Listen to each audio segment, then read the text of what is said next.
Hi, friends. Papa Dale here. We are continuing in our series of Christ versus culture, and I'd like always to keep you mindful of the scripture in 1 John 2:15 says, "Love not the world, neither the things that are in the world. If any man loves the world, the love of the Father is not in him." And so make sure that Christ is the highest priority in your life. Here, I got to do a little beard grooming. Make sure that Christ is the highest priority in your life, not the culture, not the world, not materialism, not even your family. Christ is supposed to be the single most important thing in your life, okay? So, look at me. Look, I didn't get my clothes straightened out or anything. Holy smoke. Okay, so anyway, this is just one of hundreds of Christ versus culture articles that I've written, and I'm now posting to Facebook for two reasons. One, to help edify the church and to help people grow up in the knowledge and wisdom of the Lord Jesus Christ. And also, I think the rapture's coming real soon. That means that the Christian church is going to be taken out of the world, and it's going to be a bunch of people left behind that are going to be looking around wondering what happened, and the Holy Spirit can direct those people to this body of content if he chooses. Who am I? Well, I'm Papa Dale.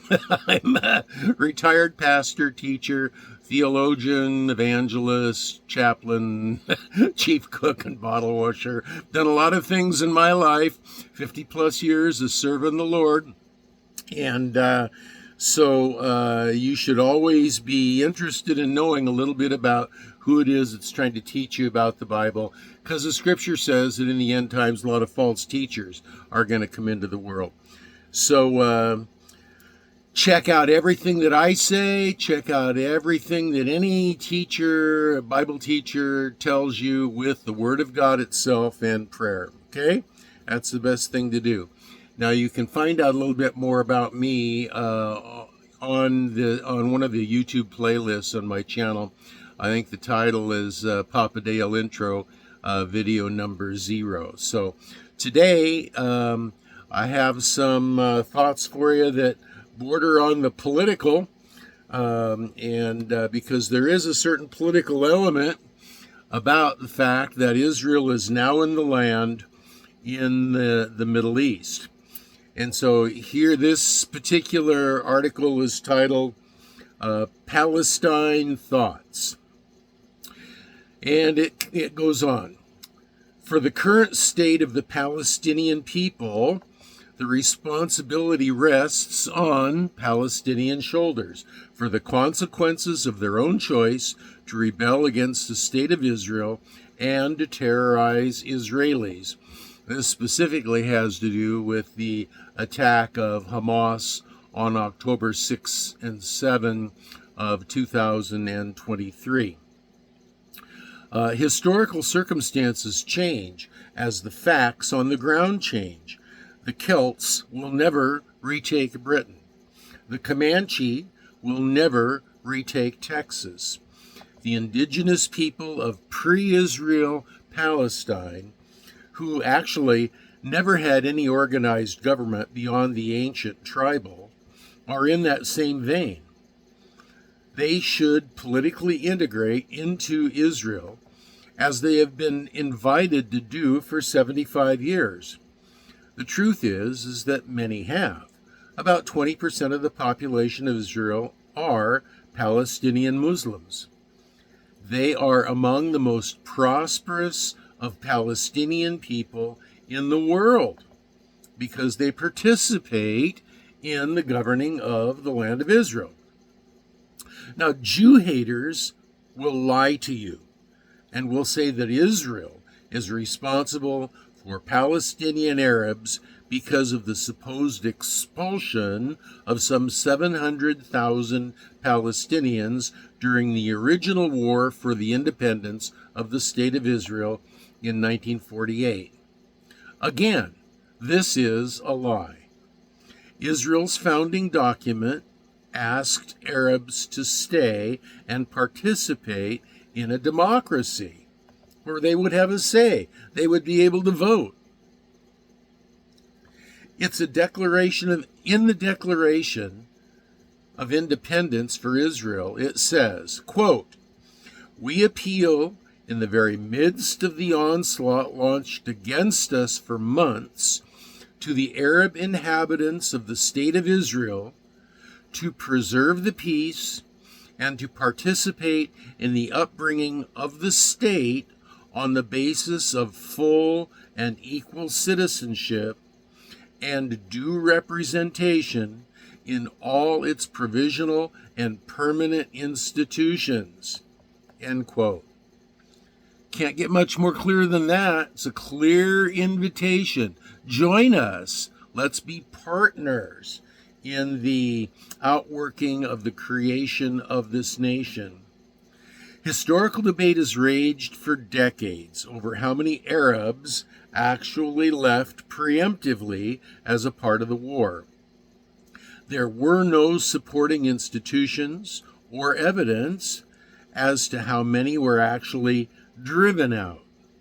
The collapse of so-called Arab society during the 47-48 war left many Arabs without a means of support, and that has been well documented.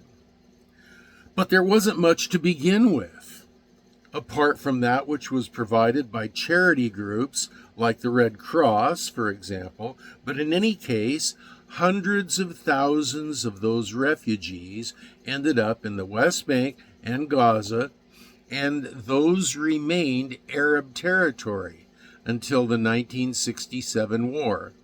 Where Arabs attacked Israel, Israel had to defend herself, and Israel won the war. There are consequences when you wage war, and very often those consequences are you lose land permanently. The chaos within those Palestinian enclaves is evidence to the argument that there are strong cultural forces that work against any peaceful political cohesion apart from Jew hatred. The Arabs have a tough time agreeing on anything. They fight amongst themselves. The only thing that they can agree on is, we hate the Jews. And so that becomes a rallying cry to try to bring about some cohesion and some organization. Very few effective institutions have been established. They are a roiling turmoil of infighting for power, with terrorist leaders emerging to accrete power and ill-gotten wealth.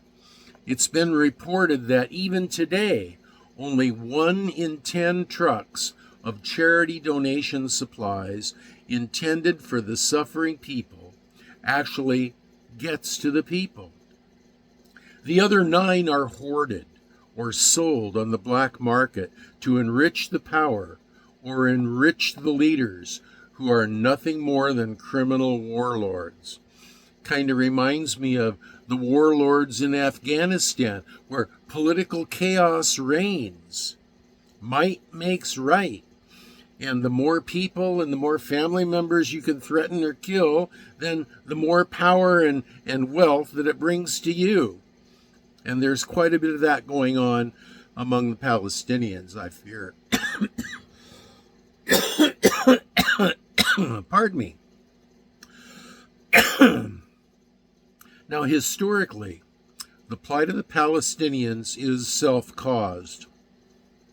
The land was divided among them and the Jews at its partition in 1948. Pardon me, I had to cough again there, so I paused the video. So continuing on, Palestinian leaders stirred Jewish hatred among the Palestinians to try to force the expulsion of all Jews. Never did they consider sharing the land. There is no moral equivalence between Israelis and Palestinian leadership.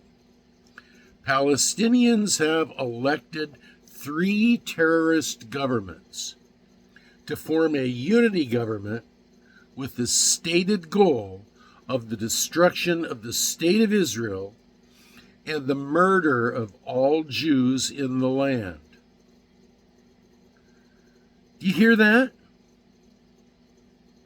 The stated goal of the destruction of the state of Israel and the murder of all Jews in the land. The slogan, quote, "From the river to the sea, Palestine will be free," end quote, is a genocidal, anti-Semitic screed set to poetry. It is hate speech. There is an idea that's bandied about that the Palestinian population is more evil than other populations. Well, that population has been propagandized to hold the belief of the hatred for Israel for 3 generations. They certainly hold more evil views than other populations by polling statistics, by how many non-Israeli Palestinians approve of terror attacks. This is shown by how many Palestinians voted for actual terror group Hamas to govern them in West Bank, and another actual terror group, the Palestinian Authority, to govern them in the West Bank, and another terrorist group, Islamic Jihad, to have power in those geographic areas as well. These groups, the groups governing in Gaza, Hamas, the group governing in the West Bank, the Palestinian Authority, and the group, the Islamic Jihad, are on record, all of them wanting all Jews everywhere to be killed, wiped out, genocide, Holocaust. So I don't think that all views are equal. I don't think people who staunchly cling to evil views can be rightly characterized as evil. Let me read that again. I think I might have read it wrong. I do think that people who staunchly cling to evil views can be rightly characterized as evil, regardless of the origin for those beliefs. Now, I'm sorry if the polls don't support the idea that all people are equally wonderful, but all people simply are not equally wonderful. Scripture says this: the earth is the Lord's. It doesn't belong to the Palestinians. It doesn't belong to the land in England, doesn't belong to the English. The land in America doesn't belong to the Americans. The earth is the Lord's, and the fullness thereof, the world, and all they that dwell therein. All the people too. Everything belongs to Yahweh. That's in Psalm 24:1. And now in Genesis, it says, the Bible says, quote, "After Lot had gone, the Lord said to Abram, 'Look as far as you can see in every direction, north, south, east, and west.'" They were in the land. They were in Palestine. What people say is that they call Palestine. They were in the promised land, the land that Yahweh had promised to Abraham and his descendants.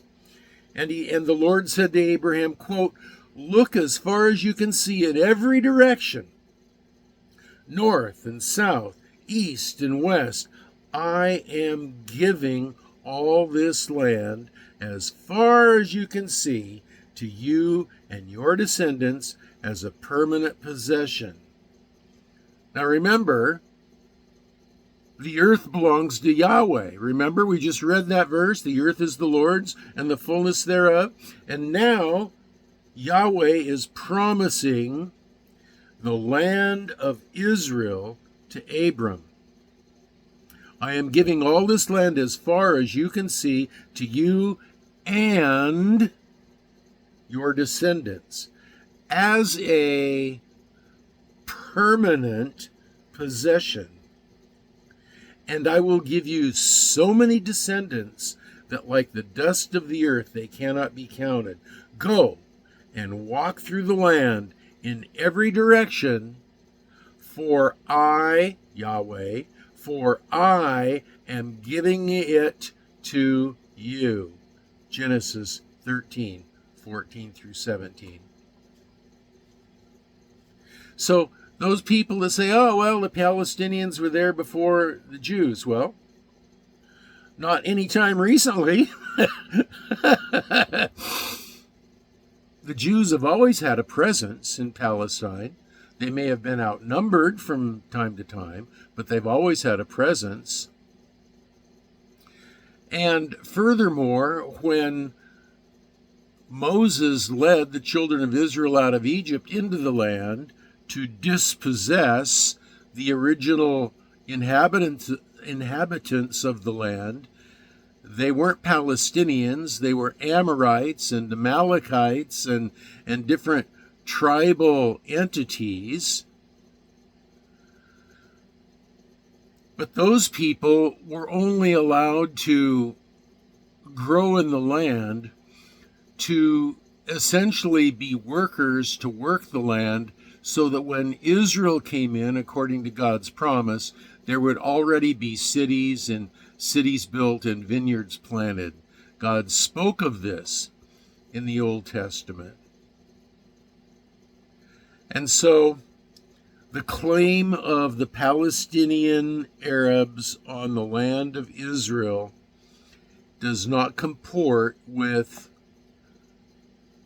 the gift that God has given to Abram, who became Abraham, and to all of his descendants. So those are my final thoughts on this topic, my Palestine thoughts. If you have comments, questions, or prayer requests, you can put them in the comment section below. And if you have lengthy comments or questions, which this particular topic could lead to them, if you leave super lengthy comments, I'm just going to delete them. You need to leave those on my Facebook page, Dale Warren at Facebook. There's a link to my Facebook page below, and there's also a link to these notes, Palestine Thoughts, down below, and you can go there and read through those once again as well. But until the next video, which I don't know what's going to be about, it's all Holy Spirit led, but it's going to be a good one. They're all good ones. And but until the next video, this is your old pal, Papa Dale, signing off for now and saying, hey, you know what? I am going to be praying for you that you will be well. My voice cracked. Be well. And be blessed.